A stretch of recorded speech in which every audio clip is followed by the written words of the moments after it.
ਜਿਹੜੀਆਂ cycle part ਦੀਆਂ ਇੰਡਸਟਰੀਆਂ 12-12 ਘੰਟੇ ਚੱਲਦੀਆਂ ਸੀਗੀਆਂ ਜਾਂ 16-16 ਘੰਟੇ ਚੱਲਦੀਆਂ ਸੀ, ਅੱਜ ਕੋਈ ਵੀ ਸਾਈਕਲ ਪਾਰਟ ਵਾਲਾ, ਚਾਹੇ ਉਹ ਕੋਈ ਬੜਾ ਗਰੁੱਪ ਹੈ ਚਾਹੇ ਕੋਈ ਛੋਟੀ ਇੰਡਸਟਰੀ ਹੈ, 6 ਘੰਟੇ ਤੋਂ ਵੱਧ ਦਾ ਕਿਸੇ ਕੋਲ ਕੰਮ ਨਹੀਂ ਰਹਿ ਗਿਆ। ਰਿਸਰਚ ਐਂਡ ਡਿਵੈਲਪਮੈਂਟ ਸੈਂਟਰ ਹੈ ਪੰਜਾਬ ਦਾ ਇੱਕੋ ਹੀ ਫॉर ਬਾਈਸਾਈਕਲ ਇੰਡਸਟਰੀ। ਉਹਦਾ ਹਾਲਾਤ ਇਹ ਹੈ ਕਿ ਪਿਛਲੇ 10 ਸਾਲਾਂ ਤੋਂ ਡਿਫੰਕਟ ਪਿਆ। ਇਹ ਟੈਕਨੋਲੋਜੀ ਦਾ ਹਾਲ ਹੈ। ਚਾਈਨਾ ਦੀ ਜਿਹੜੀ ਪ੍ਰੋਡਕਸ਼ਨ ਹੈ ਉਹ 12 ਕਰੋੜ ਸਾਈਕਲਾਂ ਦੀ ਹੈ। ਸਾਡੀ ਜਿਹੜੀ ਪ੍ਰੋਡਕਸ਼ਨ ਹੈ ਉਹ ਹਲੇ ਲਾਸਟ ਈਅਰ 1.5 ਕਰੋੜ ਦੀ ਸੀ। ਜਦੋਂ ਤੱਕ ਤੁਸੀਂ ਸਾਈਕਲਿੰਗ ਨੂੰ ਪ੍ਰਮੋਟ ਨਹੀਂ ਕਰੋਗੇ, ਲੋਕਾਂ ਨੇ ਸਾਈਕਲ ਨਹੀਂ ਚਲਾਉਣੀ। ਅੱਜ ਸਾਈਕਲ ਸਿਰਫ ਉਸ ਵਰਗ ਦੀ ਸਵਾਰੀ ਬਣ ਕੇ ਰਹਿ ਗਿਆ ਜਿਹੜਾ ਵਰਗ ਕੋਈ ਮੋਟਰਸਾਈਕਲ ਜਾਂ ਅਫੋਰਡ ਨਹੀਂ ਕਰ ਸਕਦਾ। ਇਸ ਟਾਈਮ ਇਹ ਹਾਲਾਤ ਹੈ ਕਿ ਅਸੀਂ ਲੇਬਰ ਨੂੰ ਜਵਾਬ ਦੇ ਰਹੇ ਹਾਂ ਕਿ ਸਾਡੇ ਕੋਲ ਕੰਮ ਨਹੀਂ ਹੈ। ਬੰਦ ਪਈਆਂ ਨੇ ਫੈਕਟਰੀਆਂ, ਸਰਕਾਰ ਨੂੰ ਕੋਈ ਪਰਵਾਹ ਨਹੀਂ।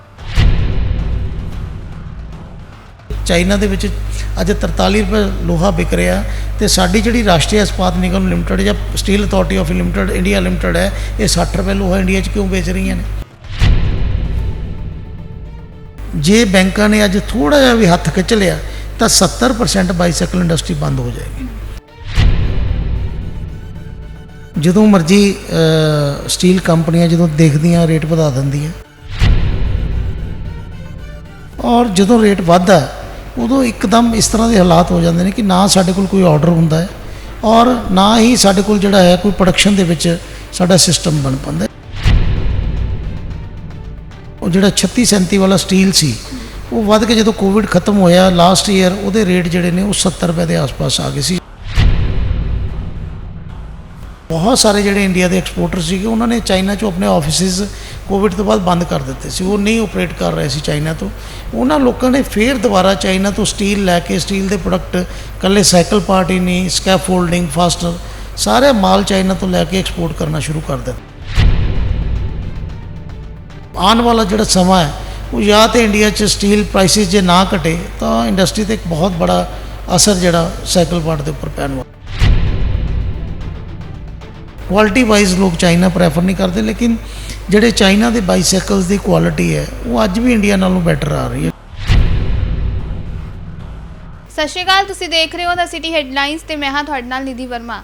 ਲਗਾਤਾਰ ਇੰਡਸਟਰੀ ਤੇ ਮਹਿੰਗਾਈ ਦੀ ਮਾਰ ਜਿਹੜੀ ਦੇਖੀ ਜਾ ਰਹੀ ਹੈ ਪੈ ਰਹੀ ਹੈ, ਤੇ ਇਸ ਤੋਂ ਬਾਅਦ ਜੇ ਅਸੀਂ ਗੱਲ ਕਰੀਏ ਸਾਈਕਲ ਨੂੰ ਲੈ ਕੇ, ਤੇ ਸਾਈਕਲ ਪਾਰਟਸ ਜਿਹੜੇ ਨੇ ਉਹ ਵੀ ਇਸ ਟਾਈਮ ਤੇ ਦੇਖੇ ਜਾ ਰਹੇ ਕਾਫੀ ਜ਼ਿਆਦਾ ਮਹਿੰਗੇ ਦਿਖਾਈ ਦੇ ਰਹੇ ਨੇ, ਮਹਿੰਗੇ ਵਿਕ ਰਹੇ ਨੇ, ਤੇ ਇਸ ਨੂੰ ਲੈ ਕੇ ਕਾਫੀ ਜ਼ਿਆਦਾ ਲੋਕਾਂ ਨੂੰ ਵੀ ਪਰੇਸ਼ਾਨੀ ਆ ਰਹੀ ਹੈ, ਜਿਸ ਨਾਲ ਸਾਈਕਲ ਦੇ ਵੀ ਰੇਟ ਜਿਹੜੇ ਨੇ ਵਧੇ ਨੇ। ਤੇ ਇਸ ਨੂੰ ਲੈ ਕੇ ਸਾਡੇ ਨਾਲ ਬਦੀਸ਼ ਜਿੰਦਲ ਸਰ ਸਾਡੇ ਨਾਲ ਮੌਜੂਦ ਨੇ, ਉਹਨਾਂ ਨਾਲ ਅਸੀਂ ਗੱਲਬਾਤ ਕਰ ਲੈਂਦੇ ਹਾਂ। ਸਰ, ਕੀ ਕਹਿਣਾ ਚਾਹੋਗੇ ਇਸ ਵੱਧ ਰਹੀ ਮਹਿੰਗਾਈ ਦਾ ਇੰਡਸਟਰੀ 'ਤੇ ਸਭ ਤੋਂ ਪਹਿਲਾਂ ਅਸਰ ਕੀ ਦੱਸੋਗੇ?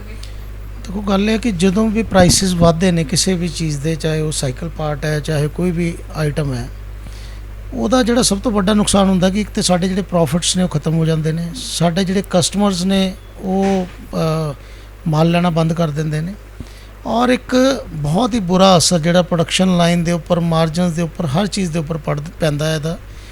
ਔਰ ਇਹਦਾ ਜਿਹੜਾ ਪੰਜਾਬ 'ਚ ਜਾਂ ਇੰਡੀਆ 'ਚ ਸਾਨੂੰ ਦੇਖਣ ਨੂੰ ਮਿਲ ਰਿਹਾ, ਇਹ ਹੁਣ ਪਿਛਲੇ 3-4 ਸਾਲ ਤੋਂ ਆਮ ਹੁੰਦਾ ਜਾ ਰਿਹਾ।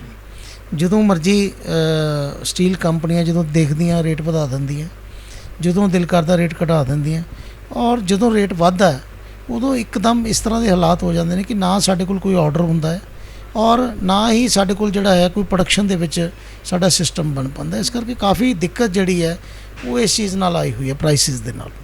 ਸਰ, ਜਿਹੜੇ ਕਾਫੀ ਟਾਈਮ ਤੋਂ ਦੇਖ ਰਹੇ ਹਾਂ, ਮਤਲਬ ਕਿੰਨਾ ਟਾਈਮ ਹੋ ਗਿਆ ਇੱਦਾਂ ਇਨਕਰੀਜ਼ ਹੁੰਦੇ ਹੋਏ ਪ੍ਰਾਈਸ? ਕਿਉਂਕਿ ਲਗਾਤਾਰ ਜਦੋਂ ਸਾਈਕਲ ਪਾਰਟਸ ਮਤਲਬ ਲੁਧਿਆਣੇ ਤੋਂ ਇੰਡਸਟਰੀਅਲ ਹੱਬ ਹੈ, ਸਾਈਕਲ ਵੀ ਬਣਦੇ ਆ ਅਤੇ ਬਾਹਰ ਵੀ ਜਾਂਦੇ ਨੇ, ਅਤੇ ਇਸ 'ਤੇ ਇੰਡਸਟਰੀ ਨੂੰ ਕਿੰਨਾ ਜਿਹੜਾ ਨੁਕਸਾਨ ਹੋ ਰਿਹਾ ਅਤੇ ਲੋਕਾਂ ਦਾ ਕਿਸ ਚੀਜ਼ 'ਤੇ ਇਸ ਚੀਜ਼ 'ਤੇ ਅਸਰ ਦੇਖਣ ਨੂੰ ਮਿਲ ਰਿਹਾ? ਦੇਖੋ, ਜਿਹੜਾ ਸਟੀਲ ਦੇ ਪ੍ਰਾਈਸਿਸ ਹੈ, ਜੇ ਆਪਾਂ ਕੋਵਿਡ ਦੀ ਗੱਲ ਕਰ ਰਹੀ ਹੈ ਤਾਂ ਕੋਵਿਡ ਵੇਲੇ ਅਪਰੋਕਸੀਮੇਟਲੀ ਜਿਹੜਾ ਸਟੀਲ ਸੀ ਉਹ 35, 36, 37 ਰੁਪਏ, ਜਦੋਂ ਕੋਵਿਡ ਸ਼ੁਰੂ ਹੋਇਆ ਇਹਨਾਂ ਰੇਟਾਂ ਦੇ ਵਿੱਚ ਉਹਦੇ ਪ੍ਰਾਈਸਿਸ ਸੀਗੇ। ਔਰ ਇਹ ਜਿਹੜਾ ਵੱਧ ਕੇ ਉਹ ਜਿਹੜਾ 36-37 ਵਾਲਾ ਸਟੀਲ ਸੀ ਉਹ ਵੱਧ ਕੇ ਜਦੋਂ ਕੋਵਿਡ ਖਤਮ ਹੋਇਆ ਲਾਸਟ ਈਅਰ, ਉਹਦੇ ਰੇਟ ਜਿਹੜੇ ਨੇ ਉਹ 70 ਰੁਪਏ ਦੇ ਆਸ-ਪਾਸ ਆ ਗਏ ਸੀ, ਯਾਨੀ 100 ਗੁਣਾ 100% ਉਹਦੇ 'ਚ ਇੰਕਰੀਜ਼ ਪ੍ਰਾਈਸਿਸ ਦੇ ਵਿੱਚ ਆ ਗਈ ਸੀ। ਉਸ ਤੋਂ ਬਾਅਦ 'ਚ ਦੁਬਾਰਾ ਫਿਰ ਉਹ ਥੋੜ੍ਹਾ ਰਿਵਰਟ ਹੋ ਕੇ ਹਾਲੇ ਵੀ ਪ੍ਰਾਈਸਿਸ ਜਿਹੜੇ ਨੇ ਉਹ ਸਾਡੇ ਇੰਡੀਆ ਦੇ ਵਿੱਚ ਬਹੁਤ ਜ਼ਿਆਦਾ ਨੇ। ਇੱਕ ਟਾਈਮ ਇੱਦਾਂ ਦਾ ਸੀ 2020 ਦੇ ਵਿੱਚ ਕਿ ਜਦੋਂ ਚਾਈਨਾ ਦੇ ਪ੍ਰਾਈਸਿਸ ਜਿਹੜੇ ਸੀ ਉਹ ਸਾਡੇ ਨਾਲੋਂ ਉੱਪਰ ਹੋਣੇ ਸ਼ੁਰੂ ਹੋ ਗਏ ਸੀ। ਉਹਦਾ ਫਾਇਦਾ ਸਾਨੂੰ ਇਹ ਮਿਲਣ ਲੱਗ ਗਿਆ ਸੀਗਾ ਕਿ ਡੋਮੈਸਟਿਕ ਦੇ ਵਿੱਚ ਵੀ ਜਿਹੜੇ ਲੋਕ ਚਾਈਨਾ ਦਾ ਮਾਲ ਮੰਗਾਉਂਦੇ ਸੀ ਉਹਨਾਂ ਨੇ ਅਵੋਇਡ ਕਰਕੇ ਲੁਧਿਆਣੇ ਤੋਂ ਮਾਲ ਲੈਣਾ ਸ਼ੁਰੂ ਕਰ ਦਿੱਤਾ ਸੀ, ਅਤੇ ਇੰਟਰਨੈਸ਼ਨਲ ਮਾਰਕੀਟ ਦੇ ਵਿੱਚ ਵੀ ਜਿਹੜੇ ਲੋਕ ਥਰਡ ਕੰਟਰੀ ਐਕਸਪੋਰਟ ਕਰਦੇ ਸੀ ਚਾਈਨਾ ਦਾ ਮਾਲ, ਜਾਂ ਚਾਈਨਾ ਦੇ ਕਸਟਮਰ ਸੀਗੇ, ਉਹ ਵੀ ਇੰਡੀਆ ਤੋਂ ਮਾਲ ਲੈਣ ਲੱਗ ਗਏ ਸੀ। ਔਰ ਹੁਣ ਫੇਜ਼ ਇੱਦਾਂ ਦਾ ਆ ਰਿਹਾ ਕਿ ਚਾਈਨਾ ਦੇ ਵਿੱਚ ਜਿਹੜੀਆਂ ਸਟੀਲ ਦੀਆਂ ਪ੍ਰਾਈਸਿਸ ਆ ਰਹੀਆਂ ਨੇ ਉਹ ਅਪਰੋਕਸੀਮੇਟਲੀ 42,000 43,000 ਰੁਪਏ ਟਨ ਦੀ ਆ ਰਹੀ ਹੈ, ਔਰ ਇੰਡੀਆ ਦੇ ਵਿੱਚ ਜਿਹੜੀਆਂ ਸਟੀਲ ਦੀਆਂ ਪ੍ਰਾਈਸਿਸ ਹੈ ਉਹ 56,000 ਤੋਂ ਲੈ ਕੇ 63,000 ਤੱਕ ਹੈ। ਇਸ ਕਰਕੇ ਜਿਹੜਾ ਇਹ ਚਾਈਨਾ ਦਾ ਜਦੋਂ ਵੀ ਰੇਟ ਇੰਡੀਆ ਨਾਲੋਂ ਘੱਟ ਹੁੰਦਾ ਹੈ ਉਹ ਦੋ ਤਰ੍ਹਾਂ ਅਸਰ ਕਰਦਾ। ਸਾਨੂੰ ਇੱਕ ਤਾਂ ਉੱਥੋਂ ਮਾਲ ਆਉਣਾ ਸ਼ੁਰੂ ਹੋ ਜਾਂਦਾ, ਜਿਹੜੇ ਪੁਰਜ਼ੇ ਅਸੀਂ ਇੱਥੋਂ ਬਣਾ ਕੇ ਇੰਡੀਆ 'ਚ ਭੇਜਣੇ ਆ ਉਹੀ ਪੁਰਜ਼ੇ ਚਾਈਨਾ ਤੋਂ ਬਣ ਕੇ ਇੰਡੀਆ ਦੇ ਵਿੱਚ ਆਉਣ ਲੱਗ ਜਾਂਦੇ ਨੇ। ਦੂਸਰਾ ਇਹ ਹੈ ਕਿ ਇੰਟਰਨੈਸ਼ਨਲ ਮਾਰਕੀਟ ਦੇ ਵਿੱਚ ਜਿਹੜੇ ਲੋਕ ਇੰਡੀਆ ਤੋਂ ਪ੍ਰੈਫਰ ਕਰਦੇ ਸੀ ਮਾਲ ਲੈਣਾ, ਕਿਉਂਕਿ ਪ੍ਰਾਈਸ ਇੱਕ ਮੇਨ ਜਿਹੜਾ ਫੈਕਟਰ ਹੈ ਕੋਈ ਵੀ ਚੀਜ਼ ਨੂੰ ਖਰੀਦਣ ਦਾ, ਉਹ ਚਾਈਨਾ ਤੋਂ। ਹੁਣ ਮੈਂ ਕੱਲ੍ਹ ਵੀ ਸਾਡੀ ਇੱਕ ਗੱਲ ਚੱਲ ਰਹੀ ਸੀ, ਮੀਟਿੰਗ ਸੀ ਸਾਡੀ, ਬਹੁਤ ਸਾਰੇ ਜਿਹੜੇ ਇੰਡੀਆ ਦੇ ਐਕਸਪੋਰਟਰ ਸੀਗੇ ਉਹਨਾਂ ਨੇ ਚਾਈਨਾ 'ਚੋਂ ਆਪਣੇ ਆਫਿਸਿਸ ਕੋਵਿਡ ਤੋਂ ਬਾਅਦ ਬੰਦ ਕਰ ਦਿੱਤੇ ਸੀ, ਉਹ ਨਹੀਂ ਆਪਰੇਟ ਕਰ ਰਹੇ ਸੀ ਚਾਈਨਾ ਤੋਂ। ਉਹਨਾਂ ਲੋਕਾਂ ਨੇ ਫਿਰ ਦੁਬਾਰਾ ਚਾਈਨਾ ਤੋਂ ਸਟੀਲ ਲੈ ਕੇ, ਸਟੀਲ ਦੇ ਪ੍ਰੋਡਕਟ ਇਕੱਲੇ ਸਾਈਕਲ ਪਾਰਟ ਹੀ ਨਹੀਂ, ਸਕੈਪ ਫੋਲਡਿੰਗ, ਫਾਸਟਨਰ, ਸਾਰੇ ਮਾਲ ਚਾਈਨਾ ਤੋਂ ਲੈ ਕੇ ਐਕਸਪੋਰਟ ਕਰਨਾ ਸ਼ੁਰੂ ਕਰ ਦਿੱਤਾ। ਔਰ ਐਕਸਪੋਰਟ ਕਰਨ ਦੇ ਬਜਾਏ ਇੰਡੀਆ ਦੇ ਵਿੱਚ ਵੀ ਜਿਹੜਾ ਉੱਥੋਂ ਲੈ ਕੇ ਮਾਲ ਇੰਡੀਆ ਦੇ ਵਿੱਚ ਵੀ ਉਹਨਾਂ ਨੇ ਭੇਜਣਾ ਸ਼ੁਰੂ ਕਰ ਦਿੱਤਾ। ਇਸ ਕਰਕੇ ਇੱਕ ਆਉਣ ਵਾਲਾ ਜਿਹੜਾ ਸਮਾਂ ਹੈ ਉਹ ਜਾਂ ਤਾਂ ਇੰਡੀਆ 'ਚ ਸਟੀਲ ਪ੍ਰਾਈਸਿਸ ਜੇ ਨਾ ਘਟੇ ਤਾਂ ਇੰਡਸਟਰੀ 'ਤੇ ਇੱਕ ਬਹੁਤ ਬੜਾ ਅਸਰ ਜਿਹੜਾ ਸਾਈਕਲ ਪਾਰਟ ਦੇ ਉੱਪਰ ਪੈਣ ਵਾਲਾ ਹੈ। ਮਤਲਬ ਕਿਤੇ ਨਾ ਕਿਤੇ ਤਾਂ ਹੀ ਇੱਕ ਰੀਜ਼ਨ ਹੈ ਕਿ ਲੋਕ ਚਾਈਨਾ ਦੇ ਮਾਲ ਨੂੰ ਜ਼ਿਆਦਾ ਖਰੀਦ ਰਹੇ, ਕਿਉਂਕਿ ਕਿਤੇ ਨਾ ਕਿਤੇ ਸਸਤਾ ਹੈ, ਭਾਵੇਂ ਟਿਕਾਊ ਹੋਵੇ ਨਾ ਹੋਵੇ ਪਰ ਸਸਤਾ ਹੈ, ਤੇ ਇੰਡੀਆ ਦੇ ਵਿੱਚ ਕਾਫੀ ਚੀਜ਼ਾਂ ਮਹਿੰਗੀਆਂ ਦੇਖੀਆਂ ਜਾ ਰਹੀਆਂ। ਦੇਖੋ ਦੋ ਕਾਰਨ ਹੈ। ਜਦੋਂ ਕੋਵਿਡ ਦਾ ਸੈਕੰਡ ਫੇਜ਼ ਖਤਮ ਹੋਇਆ ਜੂਨ 2021 ਦੇ ਵਿੱਚ, ਇੱਕ ਬਹੁਤ ਬੜੀ ਤੇਜ਼ੀ ਜਿਹੜੀ ਹੈ ਉਹ ਸਾਈਕਲ ਪਾਰਟ ਦੇ ਵਿੱਚ ਆਈ। ਜੂਨ 2000 ਮਈ ਅਪਰੋਕਸੀਮੇਟ ਅਪ੍ਰੈਲ ਮਈ 2021 ਤੋਂ ਲੈ ਕੇ ਜਨਵਰੀ 2022 ਤੱਕ ਇੰਨੇ ਕੁ ਅੱਛੇ ਹਾਲਾਤ ਸੀ ਇੰਡਸਟਰੀ ਵਾਸਤੇ ਕਿ ਆਲਮੋਸਟ ਸਭ ਨੂੰ ਪ੍ਰੋਡਕਸ਼ਨ ਆਪਣੀਆਂ ਡਬਲ ਕਰਨੀਆਂ ਪੈ ਗਈਆਂ। ਇੱਕਦਮ ਇੰਨਾ ਸਾਈਕਲ ਵਿਕ ਗਿਆ ਕਿ ਉਹ ਜਿਹੜੀ ਇੱਕ ਗੁੰਜਾਇਸ਼ ਸੀਗੀ ਫਰਦਰ ਜਿਹੜੀ ਮਾਲ ਦੀ ਸੇਲ ਦੀ, ਉਹ ਕਾਫੀ ਘਟ ਗਈ। ਇਸ ਕਰਕੇ ਉਹ ਥੋੜ੍ਹਾ ਜਿਹਾ ਬਾਜ਼ਾਰ ਜਿਹੜਾ ਉਹ ਸ਼ਰਿੰਕ ਕਰ ਗਿਆ। ਦੂਸਰਾ, ਸਾਨੂੰ ਪੰਜਾਬ ਦੇ ਵਿੱਚ ਜਿਹੜੇ ਮੇਨ ਮੈਨੂਫੈਕਚਰਰਸ ਨੇ ਉਹਨਾਂ ਨੂੰ ਲਗਭਗ 60-65 ਲੱਖ ਜਿਹੜਾ ਟੈਂਡਰਾਂ ਦੇ ਵਿੱਚ ਮਾਲ ਜਾਂਦਾ ਸੀ, ਵੱਖਰੀਆਂ ਵੱਖਰੀਆਂ ਸਟੇਟਸ ਲੈਂਦੀਆਂ ਸੀਗੀਆਂ, ਉਹ ਸਾਈਜ਼ ਵੀ ਸ਼ਰਿੰਕ ਹੋ ਕੇ 60 ਲੱਖ ਸਾਈਕਲਾਂ ਤੋਂ ਹੁਣ ਘਟ ਕੇ ਉਹ 20 ਲੱਖ ਸਾਈਕਲਾਂ ਤੱਕ, 15-20 ਲੱਖ ਸਾਈਕਲਾਂ ਦੇ ਟੈਂਡਰ ਜਿਹੜੇ ਨੇ ਉਹ ਰਹਿ ਗਏ ਨੇ। ਤੀਸਰਾ ਇਹ ਹੋ ਗਿਆ ਕਿ ਪ੍ਰਾਈਸਿਸ ਫੈਕਟਰ ਆ ਗਿਆ। ਅੱਜ ਸਟੀਲ ਦੇ ਰੇਟਾਂ ਦੇ ਕਰਕੇ ਜਿਹੜੇ ਚਾਈਨਾ ਤੋਂ ਬਣੇ ਹੋਏ ਮਾਲ ਨੇ ਜਾਂ ਬਣੇ ਹੋਏ ਉੱਥੋਂ ਸਮਾਨ ਹੈ ਉਹ ਕੰਪੈਰੇਟਿਵਲੀ ਇੰਡੀਆ ਨਾਲੋਂ ਬੈਟਰ ਕੁਆਲਿਟੀ ਦਾ ਆ ਰਿਹਾ। ਮੈਂ ਉਹੀ ਦੱਸ ਰਿਹਾ, ਤੁਸੀਂ ਕਹਿ ਰਹੇ ਹੋ ਕਿ ਕੁਆਲਿਟੀ ਵਾਈਜ਼ ਲੋਕ ਚਾਈਨਾ ਪ੍ਰੈਫਰ ਨਹੀਂ ਕਰਦੇ, ਲੇਕਿਨ ਜਿਹੜੇ ਚਾਈਨਾ ਦੇ ਬਾਈਸਾਈਕਲਸ ਦੀ ਕੁਆਲਿਟੀ ਹੈ ਉਹ ਅੱਜ ਵੀ ਇੰਡੀਆ ਨਾਲੋਂ ਬੈਟਰ ਆ ਰਹੀ ਹੈ, ਕਿਉਂਕਿ ਉਹਨਾਂ ਦੀ ਟੈਕਨੋਲੋਜੀ ਐਡਵਾਂਸ ਹੈ ਔਰ ਕਈ ਸੈਕਟਰਸ ਇੱਦਾਂ ਦੇ ਹੈ, ਕਈ ਸਾਈਕਲ ਦੀਆਂ ਰੇਂਜ ਇੱਦਾਂ ਦੀਆਂ ਜਿਹੜੀਆਂ ਅੱਜ ਵੀ ਚਾਈਨਾ ਤੋਂ ਆ ਰਹੀਆਂ, ਇੰਡੀਆ 'ਚ ਬਣ ਨਹੀਂ ਰਿਹਾ ਮਾਲ।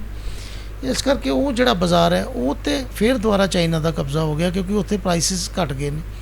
ਇੰਡੀਆ ਗੌਰਮੈਂਟ ਨੂੰ ਇਹਦੀ ਕੋਈ ਪਰਵਾਹ ਨਹੀਂ ਹੈ। 2% ਪਿਛਲੇ 3 ਮਹੀਨੇ ਦੇ ਵਿੱਚ ਵਿਆਜ ਵਧਾ ਦਿੱਤੇ ਗਏ ਬੈਂਕਾਂ ਦੇ, ਔਰ ਲੇਬਰ ਕੋਸਟਾਂ ਮਿਨੀਮਮ ਪ੍ਰਾਈਸਿਸ ਪਿਛਲੇ 1 ਸਾਲ ਦੇ ਲਾਸਟ ਈਅਰ ਵਧਾ ਦਿੱਤੇ ਗਈਆਂ, ਮਿਨੀਮਮ ਵੇਜਿਸ ਨੂੰ ਵਧਾ ਦਿੱਤਾ ਗਿਆ। ਪਾਵਰ ਠੀਕ ਹੈ ਕਿ ਮਿਲ ਰਹੀ ਹੈ, ਰੇਟ ਫਿਕਸ ਹੈ ਹਾਲੇ ਤੱਕ, ਲੇਕਿਨ ਪਾਵਰ ਦੇ ਵਿੱਚ ਵੀ ਇਹ ਹੈ ਕਿ ਅਨਇੰਟਰਪਟਡ ਨਹੀਂ ਮਿਲ ਰਹੀ। ਉਹਦੇ 'ਚ ਕੀ ਹੈ ਕਿ ਕਦੇ ਕੱਟ ਲੱਗ ਗਿਆ, ਕਦੇ ਕੁਛ ਹੋ ਗਿਆ, ਉਹ ਵੀ ਸਾਨੂੰ ਕੁਆਲਿਟੀ ਆਫ ਪਾਵਰ ਨਹੀਂ ਮਿਲ ਰਹੀ। ਇਸ ਕਰਕੇ ਓਵਰਆਲ ਜਿਹੜੇ ਵੀ ਫੈਕਟਰ ਹੈ ਉਹਨਾਂ ਨਾਲ ਕੋਸਟ ਦੇ ਉੱਪਰ ਇਫੈਕਟ ਹੋ ਰਿਹਾ। ਕੋਸਟ ਇਫੈਕਟ ਹੋਣ ਨਾਲ ਹੌਲੀ ਹੌਲੀ ਇੰਡਸਟਰੀ ਜਿਹੜੀ ਹੈ ਉਹ ਅੱਜ ਕਿਸੇ ਵੀ ਸਾਈਕਲ ਪਾਰਟ ਇੰਡਸਟਰੀ ਕੋਲ 50% ਤੋਂ ਜ਼ਿਆਦਾ ਕੰਮ ਨਹੀਂ ਹੈ। ਜਿਹੜੀਆਂ ਸਾਈਕਲ ਪਾਰਟ ਦੀਆਂ ਇੰਡਸਟਰੀਆਂ 12-12 ਘੰਟੇ ਚੱਲਦੀਆਂ ਸੀਗੀਆਂ ਜਾਂ 16-16 ਘੰਟੇ ਚੱਲਦੀਆਂ ਸੀ, ਅੱਜ ਕੋਈ ਵੀ ਸਾਈਕਲ ਪਾਰਟ ਵਾਲਾ, ਚਾਹੇ ਉਹ ਕੋਈ ਬੜਾ ਗਰੁੱਪ ਹੈ ਚਾਹੇ ਕੋਈ ਛੋਟੀ ਇੰਡਸਟਰੀ ਹੈ, 6 ਘੰਟੇ ਤੋਂ ਵੱਧ ਦਾ ਕਿਸੇ ਕੋਲ ਕੰਮ ਨਹੀਂ ਰਹਿ ਗਿਆ। ਤੇ ਕਿਉਂ ਨਹੀਂ ਗਵਰਨਮੈਂਟ ਇਸ ਬਾਰੇ, ਇੰਡੀਅਨ ਗਵਰਨਮੈਂਟ ਸੋਚ ਰਹੀ ਹੈ, ਕਿਉਂ ਮਤਲਬ ਇਸ ਚੀਜ਼ ਨੂੰ ਨਿਗਲੈਕਟ ਕੀਤਾ ਜਾ ਰਿਹਾ, ਕੀ ਲੱਗਦਾ? ਦੇਖੋ ਉੱਥੇ ਕੀ ਹੈ ਕਿ ਗਵਰਨਮੈਂਟ ਦੀ ਸਪੋਰਟ ਬਹੁਤ ਹੈ ਟੈਕਨੋਲੋਜੀ ਅਪਗ੍ਰੇਡੇਸ਼ਨ ਵਾਸਤੇ। ਇੱਥੇ R&D ਸੈਂਟਰ ਬਣਾ ਰੱਖਿਆ, ਔਰ ਉਹਦੇ ਪਿਛਲੇ 6 ਮਹੀਨਿਆਂ ਤੋਂ ਉਹਦੇ GM ਦੀ ਹੀ ਲੜਾਈ ਚੱਲ ਰਹੀ ਹੈ ਕਿ GM ਕੌਣ ਬਣੇ। ਉੱਥੇ ਕਦੇ ਸਟ੍ਰਾਈਕ ਹੋ ਜਾਂਦੀ ਹੈ। ਰਿਸਰਚ ਐਂਡ ਡਿਵੈਲਪਮੈਂਟ ਸੈਂਟਰ ਹੈ ਪੰਜਾਬ ਦਾ ਇੱਕੋ ਹੀ ਫॉर ਬਾਈਸਾਈਕਲ ਇੰਡਸਟਰੀ। ਉਹਦਾ ਹਾਲਾਤ ਇਹ ਹੈ ਕਿ ਪਿਛਲੇ 10 ਸਾਲਾਂ ਤੋਂ ਡਿਫੰਕਟ ਪਿਆ। ਇਹ ਟੈਕਨੋਲੋਜੀ ਦਾ ਹਾਲ ਹੈ। ਅੱਜ 20 ਸਾਲ ਹੋ ਗਏ ਕਲਸਟਰ ਡਿਵੈਲਪਮੈਂਟ ਸ਼ੁਰੂ ਹੋਏ ਨੂੰ। ਪੰਜਾਬ 'ਚ ਜਾਂ ਸਰਕਾਰ ਨੇ ਜਾਂ ਸੈਂਟਰ ਗਵਰਨਮੈਂਟ ਨੇ ਕੋਈ ਐਫਰਟਸ ਨਹੀਂ ਕੀਤੇ ਕਿ ਇੱਥੇ ਕੋਈ ਟੈਕਨੋਲੋਜੀ ਨੂੰ ਅਸੀਂ ਅਪਗ੍ਰੇਡ ਕਰਨ ਵਾਸਤੇ ਅਸੀਂ ਕਲਸਟਰਸ ਨੂੰ ਪ੍ਰਮੋਟ ਕਰੀਏ ਜਾਂ ਕਿਸੇ ਤਰ੍ਹਾਂ ਦਾ ਸੈਟਅਪ ਆਵੇ। CLSS ਫੰਡ ਹੈ, ਉਹਦੇ ਵਿੱਚ 15% ਮਿਲਦੇ ਸੀ, ਉਹ ਵੀ ਸਕੀਮ ਇਹਨਾਂ ਨੇ ਵਿਡਰਾ ਕਰ ਦਿੱਤੀ ਹੈ ਕਿ ਲੋਕ ਆਪਣੇ ਆਪ ਨੂੰ ਅਪਗ੍ਰੇਡ ਕਰ ਲੈਣ। ਕੋਈ ਸਰਕਾਰ ਵੱਲੋਂ ਸਪੋਰਟ ਨਹੀਂ ਹੈ। ਅੱਜ ਚਾਈਨਾ ਦੀ ਜਿਹੜੀ ਪ੍ਰੋਡਕਸ਼ਨ ਹੈ ਉਹ 12 ਕਰੋੜ ਸਾਈਕਲਾਂ ਦੀ ਹੈ। ਸਾਡੀ ਜਿਹੜੀ ਪ੍ਰੋਡਕਸ਼ਨ ਹੈ ਉਹ ਹਲੇ ਲਾਸਟ ਈਅਰ 1.5 ਕਰੋੜ ਦੀ ਸੀ।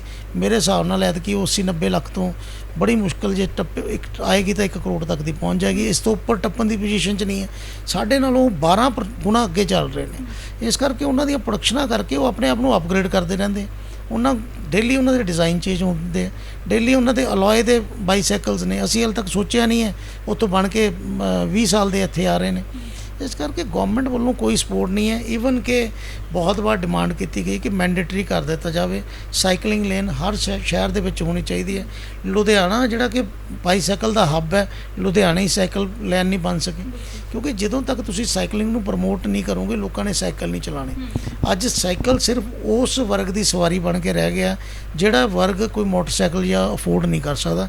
ਜਦ ਕਿ ਤੁਸੀਂ ਯੂਰਪ ਦੀ ਗੱਲ ਕਰ ਲਓ, ਹਰ ਆਦਮੀ ਉੱਥੇ ਸਾਈਕਲ ਚਲਾਉਂਦਾ, ਫੋਰ ਫਿਟਨੈਸ ਚਲਾਉਂਦਾ, ਫੋਰ ਕਿਤੇ ਵੀ, ਕਿਉਂਕਿ ਇਹਦੇ ਨਾਲ ਪੋਲਿਊਸ਼ਨ ਵੀ ਜੁੜਿਆ ਹੋਇਆ ਔਰ ਸਿੱਧੇ ਤੌਰ 'ਤੇ ਇਹਦੇ ਨਾਲ ਹੈਲਥ ਵੀ ਜੁੜੀ ਹੋਈ ਹੈ ਔਰ ਫਾਈਨੈਂਸ਼ੀਅਲ ਵੀ ਜੁੜੇ ਹੋਏ ਨੇ ਔਰ ਟ੍ਰੈਫਿਕ ਵੀ ਜੁੜਿਆ ਹੋਇਆ। ਇਸ ਕਰਕੇ ਯੂਰਪੀਅਨ ਕੰਟਰੀਜ਼ ਪ੍ਰਮੋਟ ਕਰ ਰਹੇ ਨੇ। ਅੱਜ ਤੁਸੀਂ ਯੂਰਪ ਦੇ ਵਿੱਚ ਕਿਤੇ ਵੀ ਚਲੇ ਜਾਓ, ਤੁਹਾਨੂੰ ਉੱਥੇ ਹਰ ਕੰਟਰੀ 'ਚ, ਈਵਨ ਐਮਸਟਰਡਮ ਇਸ ਤਰ੍ਹਾਂ ਦਾ ਕੰਟਰੀ ਹੈ ਕਿ ਹਰ ਘਰ ਦੇ ਵਿੱਚ ਉੱਥੇ 3 ਸਾਈਕਲ ਰੱਖੇ ਹੋਏ ਆ ਲੋਕਾਂ ਨੇ। ਔਰ ਇੰਡੀਆ ਇਹ ਪੋਜੀਸ਼ਨ ਹੈ। ਔਰ ਸਪੈਸ਼ਲੀ ਲੁਧਿਆਣੇ ਦੀ ਗੱਲ ਕਰੀਏ ਕਿ ਜਿਹੜਾ ਕਿ ਹੱਬ ਆਫ ਬਾਈਸਾਈਕਲ ਹੈ, ਇੱਥੇ ਸਰਕਾਰ ਨੂੰ ਇੰਨੀ ਪਰਵਾਹ ਨਹੀਂ ਕਿ ਅਸੀਂ ਇੱਕ ਐਜ਼ ਏ ਟੋਕਨ ਆਫ ਜਸਚਰ ਅਸੀਂ ਇੱਕ ਇੱਦਾਂ ਦਾ ਸਾਈਕਲ ਲਾਈਨ ਬਣਾ ਦਈਏ ਤਾਂ ਕਿ ਇੱਕ ਇੰਡਸਟਰੀ ਨੂੰ ਲੱਗੇ ਕਿ ਠੀਕ ਹੈ ਅਸੀਂ ਇੰਡਸਟਰੀ ਵਾਸਤੇ ਕੁਝ ਕਰ ਰਹੇ ਹਾਂ। ਕੋਈ ਇਸ ਤਰ੍ਹਾਂ ਦੇ ਐਫਰਟ ਨਹੀਂ ਹੈ। ਸਰ, ਪ੍ਰੋਡਕਸ਼ਨ ਦੀ ਜਿਵੇਂ ਹੁਣ ਗੱਲ ਹੋਈ, ਇਹਨਾਂ ਸਭ ਚੀਜ਼ਾਂ ਤੋਂ ਬਾਅਦ ਲੇਬਰ 'ਤੇ ਵੀ ਕਾਫੀ ਅਸਰ ਪਿਆ, ਕਿਉਂਕਿ ਉਹਨਾਂ ਨੂੰ ਨਹੀਂ ਪੂਰਾ ਉਸ ਤਰੀਕੇ ਨਾਲ ਮਿਲ ਪਾ ਰਿਹਾ, ਕਿਉਂਕਿ ਜਦ ਇੰਨੀ ਨਹੀਂ ਹੋਏ ਪਾਏਗੀ ਪ੍ਰੋਡਕਸ਼ਨ, ਤੇ ਉਸ ਤੋਂ ਬਾਅਦ ਲੇਬਰ 'ਤੇ ਤਾਂ ਅਸਰ ਪਿਆ ਹੀ ਹੋਏਗਾ। ਦੇਖੋ ਗੱਲ ਇਹ ਹੈ ਕਿ ਲੁਧਿਆਣਾ ਇੱਦਾਂ ਦਾ ਸ਼ਹਿਰ ਹੁੰਦਾ ਸੀ ਜਿੱਥੇ ਕਿ ਇੰਡਸਟਰੀ ਲੇਬਰ ਨੂੰ ਤਰਸਦੀ ਸੀ ਕਿ ਵੀ ਸਾਡੇ ਕੋਲ ਲੇਬਰ ਨਹੀਂ ਸੀ ਹੁੰਦੀ। ਸਪੈਸ਼ਲੀ ਇਹ ਮਈ ਜੂਨ ਦੇ ਜਦੋਂ ਪੈਡੀ ਸੀਜ਼ਨ ਆਉਂਦੇ ਨੇ ਜਾਂ ਉਸ ਤੋਂ ਬਾਅਦ ਦੇ ਸੀਜ਼ਨ ਆਉਂਦੇ ਨੇ ਜਾਂ ਦੀਵਾਲੀ ਦੇ ਆਸ-ਪਾਸ ਦੇ ਸੀਜ਼ਨ ਆਉਂਦੇ ਨੇ, ਤੇ ਹਾਲਾਤ ਹੁੰਦੇ ਸੀ ਕਿ ਅਸੀਂ ਲੱਭਦੇ ਸੀ ਲੇਬਰ ਨੂੰ। ਇਸ ਟਾਈਮ ਇਹ ਹਾਲਾਤ ਹੈ ਕਿ ਅਸੀਂ ਲੇਬਰ ਨੂੰ ਜਵਾਬ ਦੇ ਰਹੇ ਹਾਂ ਕਿ ਸਾਡੇ ਕੋਲ ਕੰਮ ਨਹੀਂ ਹੈ। ਲੋਕਾਂ ਦੇ ਲੁਧਿਆਣੇ ਸ਼ਹਿਰ ਦਾ ਇੱਕ ਚੱਲਣ ਸੀ ਕਿ ਹਰ ਫੈਕਟਰੀ ਦੇ ਬਾਹਰ ਇੱਕ ਕਾਲੇ ਰੰਗ ਦਾ ਬੋਰਡ ਲੱਗਿਆ ਹੁੰਦਾ ਕਿ ਸਾਨੂੰ ਇੰਨੇ ਵਰਕਰ ਚਾਹੀਦੇ ਨੇ। ਅੱਜ ਤੁਸੀਂ ਜਾ ਕੇ ਦੇਖ ਲਓ, ਕਿਸੇ ਫੈਕਟਰੀ ਦੀ ਕੋਈ ਵਰਕਰ ਦੀ ਰਿਕੁਆਇਰਮੈਂਟ ਹੀ ਨਹੀਂ, ਬੰਦ ਪਈਆਂ ਨੇ ਫੈਕਟਰੀਆਂ। ਸਰਕਾਰ ਨੂੰ ਕੋਈ ਪਰਵਾਹ ਨਹੀਂ, ਨਾ ਸਟੇਟ ਗਵਰਨਮੈਂਟ ਨੂੰ ਕੋਈ ਪਰਵਾਹ ਹੈ। ਤਾਂ ਅਪਰੋਕਸੀਮੇਟਲੀ 50% ਕੇਸਿਸ ਜਿਹੜੇ ਨੇ ਉਹ ਬਾਈਸਾਈਕਲ ਇੰਡਸਟਰੀ ਦੇ ਆਉਣ ਲੱਗੇ ਨੇ। ਫਰਾਡ ਹੋ ਰਹੇ ਨੇ, ਕੰਪਨੀਆਂ ਲੈ ਕੇ ਪੈਸੇ ਭੱਜ ਰਹੀਆਂ ਇੱਥੋਂ, ਔਰ ਰੋਜ਼ ਹੀ ਇੱਕ ਦੂਸਰੀ ਕੰਪਨੀ ਦੇ ਨਾਲ ਡਿਸਪਿਊਟ ਪਿਆ ਹੋਇਆ। ਅੱਜ ਇੱਥੇ ਜਿਹੜੀਆਂ ਬਹੁਤ ਬੜੀਆਂ ਸਾਈਕਲ ਪਾਰਟ ਬਣਾਉਣ ਵਾਲੀਆਂ ਕੰਪਨੀਆਂ ਸੀ, ਉਹਨਾਂ ਦੇ ਅਗੇਂਸਟ ਲੋਕਾਂ ਨੇ ਡਿਲੇਡ ਪੇਮੈਂਟਾਂ 'ਚ ਕੇਸ ਕਰ ਰੱਖੇ ਨੇ, ਕੋਰਟਾਂ ਦੇ ਵਿੱਚ ਕੇਸ ਕਰ ਰਹੇ ਨੇ। ਉਹ ਕਾਰਨ ਕੀ ਹੈ ਕਿ ਹੌਲੀ ਉਹ ਯੂਨਿਟ ਸਿੱਕ ਹੋ ਕੇ ਪੂਰੀ ਤਰ੍ਹਾਂ ਬੰਦ ਹੋ ਗਏ। ਔਰ ਜੋ ਹਾਲਾਤ ਚੱਲ ਰਹੇ ਨੇ, ਔਰ ਜੇ ਬੈਂਕਾਂ ਨੇ ਅੱਜ ਥੋੜ੍ਹਾ ਜਿਹਾ ਵੀ ਹੱਥ ਖਿੱਚ ਲਿਆ ਤਾਂ 70% ਬਾਈਸਾਈਕਲ ਇੰਡਸਟਰੀ ਬੰਦ ਹੋ ਜਾਏਗੀ। ਇਸ ਕਰਕੇ ਸਰਕਾਰ ਨੂੰ ਸੋਚਣ ਦੀ ਜ਼ਰੂਰਤ ਹੈ ਕਿ ਇਹ ਜਿਹੜੀ ਲਾਸਟ ਸਾਹਾਂ ਦੇ ਉੱਪਰ ਇੰਡਸਟਰੀ ਚੱਲਦੀ ਪਈ ਹੈ ਬਾਈਸਾਈਕਲ ਦੀ, ਇਹਨੂੰ ਬਚਾਇਆ ਕਿੱਦਾਂ ਜਾਵੇ। ਅੱਜ ਠੀਕ ਹੈ, ਗਵਰਨਮੈਂਟ ਨੇ ਪਾਲਿਸੀ ਬਣਾ ਦਿੱਤੀ ਕਿ ਐਕਸਪੋਰਟ ਡਿਊਟੀ ਲਗਾ ਦਿੱਤੀ, ਸਭ ਕੁਝ ਕਰ ਦਿੱਤਾ। ਅੱਜ ਜੋ ਕੰਮ ਸਰਕਾਰੀ ਮਿਲਾਂ ਕਰਦੀਆਂ ਸੀ ਉਹੀ ਸੈਕੰਡਰੀ ਨੇ ਕਰਨਾ ਸ਼ੁਰੂ ਕਰ ਦਿੱਤਾ। ਇੱਕ ਹੈਰਾਨੀ ਦੀ ਗੱਲ ਹੈ ਕਿ ਇੱਕ ਦੇਸੀ ਮਾਲ ਦਾ ਪੱਤਰਾ, ਜਿਹੜਾ ਲੋਕਲ ਅਸੀਂ ਪੱਤਰਾ ਕਹਿੰਦੇ ਹੁੰਦੇ ਸੀ ਜਿਹਨੂੰ, ਉਹ HR ਕੋਇਲ ਜਿਹੜਾ ਪ੍ਰਾਈਮ ਸਟੀਲ ਹੁੰਦਾ ਸੀ ਉਹਦੇ ਨਾਲੋਂ 7-8 ਰੁਪਏ ਕਿਲੋ ਸਸਤਾ ਹੁੰਦਾ ਸੀ। ਅੱਜ ਹਾਲਾਤ ਇਹ ਨੇ ਕਿ ਪੱਤਰਾ ਜਿਹੜਾ ਉਹ 59 ਰੁਪੀਜ਼ ਹੈ ਔਰ HR ਕੋਇਲ ਜਿਹੜਾ ਉਹ 56 ਰੁਪਏ ਹੈ। ਇਸ ਕਰਕੇ ਇਹ ਚੀਜ਼ਾਂ ਸਰਕਾਰ ਨੂੰ ਦੇਖਣੀਆਂ ਚਾਹੀਦੀਆਂ। ਸਾਨੂੰ ਸਸਤਾ ਲੋਹਾ ਦਿਓ, ਸਾਨੂੰ ਤੁਸੀਂ ਸਸਤੇ ਫੰਡਸ ਦਿਓ, ਟੈਕਨੋਲੋਜੀ ਦਿਓ। ਔਰ ਹਮੇਸ਼ਾ ਇਹ ਦੇਖਿਆ ਜਾਣਾ ਚਾਹੀਦਾ ਕਿ ਦੇਖੋ ਚਾਈਨਾ ਕੋਲ ਆਪਣਾ ਸਟੀਲ ਵੀ ਨਹੀਂ, ਇੰਡੀਆ ਤੋਂ ਆਇਰਨ ਓਰ ਲੈ ਕੇ ਜਾ ਰਹੇ ਆ। ਉਹਨਾਂ ਕੋਲ ਕੋਈ ਕੈਪਟਿਵ ਕੋਲ ਮਾਈਨਸ ਵੀ ਨਹੀਂ ਆਪਣੀਆਂ, ਉਹ ਵੀ ਆਸਟ੍ਰੇਲੀਆ ਤੋਂ ਲੈ ਰਹੇ ਨੇ। ਸਾਡੇ ਕੋਲ ਫਿਰ ਆਪਣੀਆਂ ਕਾਫੀ ਮਾਈਨਸ, ਅਸੀਂ ਕੁਝ ਆਸਟ੍ਰੇਲੀਆ ਤੋਂ ਵੀ ਲੈਂਦੇ ਹਾਂ। ਉਹ ਕਿਉਂ ਉੱਥੇ ਲੋਹਾ ਸਸਤਾ ਹੈ? ਦੇਖੋ ਇਹ ਤਾਂ ਕੋਈ ਗਵਰਨਮੈਂਟ ਲੈਵਲ ਦੇ ਉੱਪਰ ਇਹ ਚੀਜ਼ਾਂ ਤਾਂ ਚੈੱਕ ਕੀਤੀਆਂ ਜਾ ਸਕਦੀਆਂ ਕਿ ਕੁਛ ਨਾ ਹੋਣ ਦੇ ਬਾਵਜੂਦ ਵੀ ਜੇ ਚਾਈਨਾ ਦੇ ਵਿੱਚ ਅੱਜ 43 ਰੁਪਏ ਲੋਹਾ ਵਿਕ ਰਿਹਾ ਤੇ ਸਾਡੀ ਜਿਹੜੀ ਰਾਸ਼ਟਰੀ ਇਸਪਾਤ ਨਿਗਮ ਲਿਮਟਿਡ ਜਾਂ steel authority of limited India limited ਹੈ, ਇਹ 60 ਰੁਪਏ ਲੋਹਾ ਇੰਡੀਆ 'ਚ ਕਿਉਂ ਵੇਚ ਰਹੀਆਂ ਨੇ? ਇਸ ਕਰਕੇ ਸਰਕਾਰ ਇੱਧਰ ਧਿਆਨ ਹੀ ਨਹੀਂ ਦੇ ਰਹੀ ਔਰ ਉਹਦਾ ਪੂਰਾ ਦਾ ਪੂਰਾ ਜਿਹੜਾ ਨੈਗੇਟਿਵ ਇੰਪੈਕਟ ਹੈ ਉਹ ਬਾਈਸਾਈਕਲ ਇੰਡਸਟਰੀ ਦੇ ਉੱਪਰ ਹੋ ਰਿਹਾ। ਸੋ ਬਿਲਕੁਲ ਜਿਵੇਂ ਕਿ ਅਸੀਂ ਸਾਈਕਲ ਇੰਡਸਟਰੀ ਨੂੰ ਲੈ ਕੇ ਗੱਲਬਾਤ ਕਰ ਰਹੇ ਸੀ ਬਦੀਸ਼ ਜਿੰਦਲ ਜੀ ਨਾਲ ਕਿ ਕਿਸ ਤਰ੍ਹਾਂ ਲੋਹੇ ਨੂੰ ਲੈ ਕੇ ਜੋ ਇੰਨੀ ਮਹਿੰਗਾਈ ਵਧੀ ਹੈ, ਲੋਹੇ ਦੀ ਇੰਨੀ ਮਹਿੰਗਾਈ ਵਧਣ ਤੋਂ ਬਾਅਦ ਇਸ ਤੋਂ ਬਾਅਦ ਜਿਵੇਂ ਦੇਖਿਆ ਜਾ ਰਿਹਾ ਕਿ ਚਾਈਨਾ ਦੇ ਜਿਹੜੇ ਰੇਟ ਨੇ ਲੋਹੇ ਦੇ ਉਹ ਘੱਟ ਨੇ ਤੇ ਇੰਡੀਆ ਦੇ ਵਿੱਚ ਜ਼ਿਆਦਾ ਹੋਣ ਦੇ ਕਾਰਨ ਵੀ ਜੋ ਹੈ ਕਾਫੀ ਇਫੈਕਟ ਪੈਂਦਾ ਪਿਆ ਇਸ ਚੀਜ਼ ਨਾਲ। ਤੇ ਜਿਹੜਾ ਇਹ ਵੀ ਗੱਲ ਕਹੀ ਗਈ ਹੈ ਕਿ ਸਾਈਕਲ ਇੰਡਸਟਰੀ ਨੂੰ ਲੈ ਕੇ ਕਿਸੇ ਚੀਜ਼ ਦਾ ਧਿਆਨ ਨਹੀਂ ਦਿੱਤਾ ਜਾ ਰਿਹਾ ਗਵਰਨਮੈਂਟ ਵੱਲੋਂ। ਤੇ ਇਸ ਨੂੰ ਵੀ ਲੈ ਕੇ ਜਿਹੜੀ ਗੱਲਬਾਤ ਕੀਤੀ ਅਸੀਂ ਸਾਰੀ ਚੀਜ਼ਾਂ ਨੂੰ ਲੈ ਕੇ, ਤੇ ਇਸ ਨੂੰ ਲੈ ਕੇ ਤੁਹਾਡੀ ਕੀ ਪ੍ਰਤੀਕਿਰਿਆ, ਇਸ ਨੂੰ ਲੈ ਕੇ ਤੁਸੀਂ ਕੀ ਕਹਿਣਾ ਚਾਹੁੰਦੇ ਹੋ? ਸਾਡੇ ਨਾਲ ਬਣੇ ਰਹੋ ਤੇ ਇੱਦਾਂ ਹੀ ਹੋਰ ਅਪਡੇਟਸ ਲਈ ਦੇਖਦੇ ਰਹੋ ਦਾ ਸਿਟੀ ਹੈਡਲਾਈਨਸ। ਕੈਮਰਾ ਪਰਸਨ ਕਰਨ ਦੇ ਨਾਲ ਮੈਂ ਨਿਧੀ ਵਰਮਾ।